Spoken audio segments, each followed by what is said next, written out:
بیوی کے لیے بھی کچھ احکامات ہیں، بیوی کی بھی کچھ ذمہ داریاں ہیں جو اسے شوہر کے حق میں پوری کرنا ہے۔ پہلی ذمہ داری یہ کہ بیوی خوشی کے ساتھ شوہر کی اطاعت کرے۔ قرآن پاک میں نیک عورتوں کی صفت یہ بتائی گئی ہے، فالصالحات قانتات، نیک عورتیں فرما بردار ہوتی ہیں، ایک طرف اللہ کی اطاعت گزار اور دوسری طرف شوہر کی اطاعت گزار۔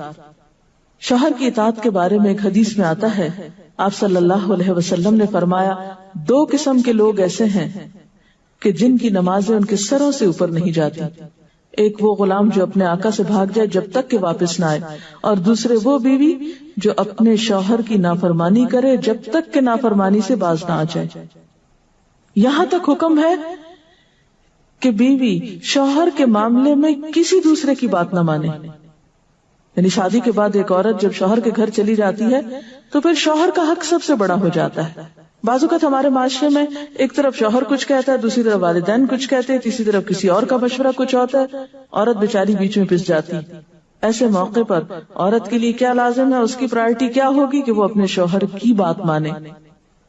عورت کی دوسری بڑی ذمہ داری اپنی آبرو اور عزت و عصمت کی حفاظت ہے۔ عورت کوئی ایسا کام نہ کرے جس سے اس کی عفت و عصمت پر کچھ حرف آئے۔ ازدواجی زندگی کی خوشی کا راز باہم ایک دوسرے پر اعتماد ہے۔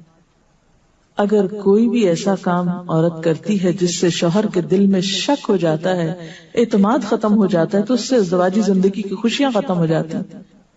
یہ اعتماد بے حد ضروری ہے، اور اس کے لیے اپنی عزت عصمت کی خصوصی حفاظت۔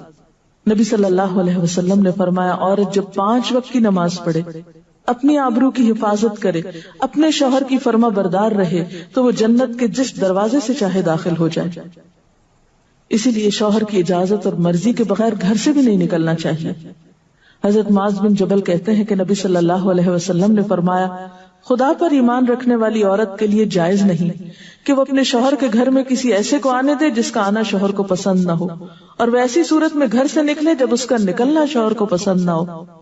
اطاعت کے علاوہ شوہر کو خوش رکھنا یہ بھی بے حد ضروری ہے۔ نبی صلی اللہ علیہ وسلم نے فرمایا، جس عورت نے اس حال میں انتقال کیا کہ اس کا شوہر اس سے خوش تھا تو وہ جنت میں داخل ہوگی۔ اور عموماً کسی کی خوشی کے لیے انسان اپنے جذبات کی قربانی دیتا ہے، بعض اوقات اپنی سوچ کی قربانی دیتا ہے، بعض اوقات اپنے کسی اور راحت و آرام کی قربانی دیتا ہے۔ تو ایک عورت جب اپنے شوہر کو خوش کرتی ہے تو جواباً اس کے لیے خوشی پلٹتی ہے۔ اس لیے گھریلو زندگی کی خوشی کا انحصار اسی بات پر ہے کہ دونوں ایک دوسرے کے لیے قربانی کے جذبات رکھتے ہوں، ایک دوسرے کے لیے رحمت اور ایک دوسرے کے لیے مودت کا ذریعہ ہوں، جیسا کہ قرآن پاک میں شادی کا مقصد یہ بتایا گیا کہ دونوں کے درمیان باہم مودت اور رحمت کے جذبات ہوں، ایک دوسرے کے لیے سکون کا باعث ہوں، تاکہ انسانی زندگی بہترین طریقے پر رواں دواں رہے۔ اسی طرح شوہر سے محبت کا اظہار کرنا، اس کے ساتھ وفادار رہنا، اس کا احسان ماننا، یہ بھی بے حد ضروری ہے۔ حضرت اسماء کہتی ہیں کہ ایک بار نبی صلی اللہ علیہ وسلم میرے پاس سے گزرے، میں اپنی سہیلیوں کے ساتھ تھی، آپ نے ہمیں سلام کیا اور ارشاد فرمایا، تم پر جن کا احسان ہے ان کی ناشکری سے بچو۔ تم میں سے ایک اپنے ماں باپ کے گھر کافی دنوں تک بن بیاہی بیٹھی رہتی ہے، پھر اللہ تعالیٰ اس کو شوہر عطا کرتا ہے، اولاد دیتا ہے، اور ان سارے احسانات کے باوجود اگر کبھی کسی بات پہ شوہر سے ناراض ہوتی ہے تو کہہ اٹھتی ہے، میں نے تو کبھی تمہاری طرف سے کوئی بھلائی دیکھی ہی نہیں۔ یہ جملہ ناشکری کا جملہ ہے جو عورت کو نہیں بولنا چاہیے۔ قیامت کے دن اللہ تعالیٰ اس عورت کی طرف نظر رحمت اٹھا کر نہیں دیکھے گا جو شوہر کی ناشکری ہوگی۔ اور آخری بات یہ کہ عورت کے اوپر لازم ہے کہ وہ اپنے گھر بار، مال و اسباب اور اپنی ذمہ داریوں میں شوہر کی مددگار رہے، شوہر کی وفادار رہے۔ آپ صلی اللہ علیہ وسلم نے فرمایا، قریش کی عورتیں کتنی اچھی عورتیں ہیں جو بچوں پہ بہت مہربان اور شوہر کے گھر بار کی حفاظت کرنے والی ہیں۔ آپ صلی اللہ علیہ وسلم نے ایک اچھی عورت کی خوبیاں بیان کرتے ہوئے فرمایا، مومن کے لیے خوف خدا کے بعد سب سے مفید اور باعث خیر نعمت نیک بیوی ہے. نیک بیوی کون سی؟ اس کی کیا تعریف ہے کہ جب شوہر کوئی کام کہے تو خوشی سے کر دے، جب اس پہ نگاہ ڈالے تو اس کو خوش کر دے، اور جب اس کے بھروسے پہ قسم کھا بیٹھے تو قسم پوری کر دے، اور جب کہیں چلا جائے تو اس کے پیچھے اپنی عزت و آبرو کی حفاظت کرے، اور شوہر کے مال اور اسباب میں اس کی خیر خواہ رہے، اس کو ضائع نہ کرے. ایک اچھی بیوی کی خوبیاں آپ صلی اللہ علیہ وسلم نے بتائیں. اور پھر آخری چیز صفائی ستھرائی، سلیقہ، شوہر کے لیے زیب و زینت کا اہتمام. یہ چیزیں بھی ازدواجی زندگی میں خوبصورتی پیدا کرتی ہیں، اور اس کا بھی اہتمام جو ہے پھر ایک عبادت ہو جاتا ہے. لیکن ہمارا حال یہ ہے کہ جب ہمیں کہیں باہر جانا ہوتا ہے تو ہم بہت اہتمام کریں گے، لیکن شوہر کے لیے بطور خاص نیت کر کے اہتمام نہیں کریں. ہم یہ کہتے ہیں اس کو تو نظر ہی نہیں آتا، اس نے کبھی تعریف ہی نہیں کی، اس کو پتہ ہی نہیں میں نے کیا پہنا اور کیا نہیں پہنا، تو کس لیے پہنے. ایک شیطان ہمیں جواز فراہم کر دیتا نا.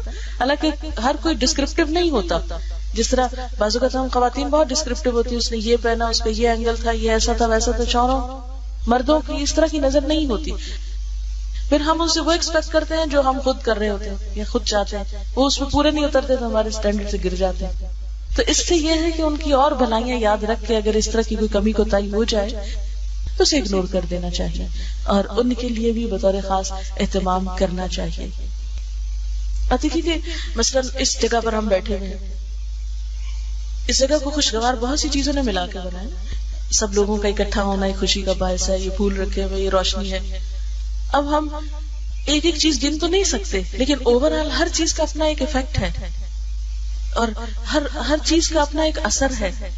تو اسی طرح شوہر اور بیوی کے تعلقات میں بہت ساری چیزیں ایسی ہوتی جو ہم کو نظر نہیں آ رہی ہوتی، جو سامنے اس کا اثر نہیں ہوتا، مگر وہ بیک گراؤنڈ پہ ہوتی ہیں، مگر ہم ان کو کبھی بھی نہیں سامنے لاتے اور کبھی بھی ان کا ذکر نہیں کرتے. تو ہمیں ان معاملات میں تھوڑی کوشش کر کے کچھ احسانات کا کبھی زبان سے اگر بول دیں گے تو اس سے کچھ کمی نہیں ہوتی، لیکن دوسرے کا دل جیتا جاتا ہے. اور دوسرے کا دل خوش کرنا تو بہت بڑی عبادت ہے، اور اس کا آغاز اگر گھر سے ہو تو اور اچھا ہے، کیونکہ گھر والوں کو خوشیاں دینے سے خود خوشیاں اپنے آپ پہ پلٹتی، دے کر زیادہ ملتی ہیں، لیتے وہی ہیں جو دینا جانتے ہیں. تو اللہ تعالیٰ ہمیں عمل کی توفیق عطا فرمائے.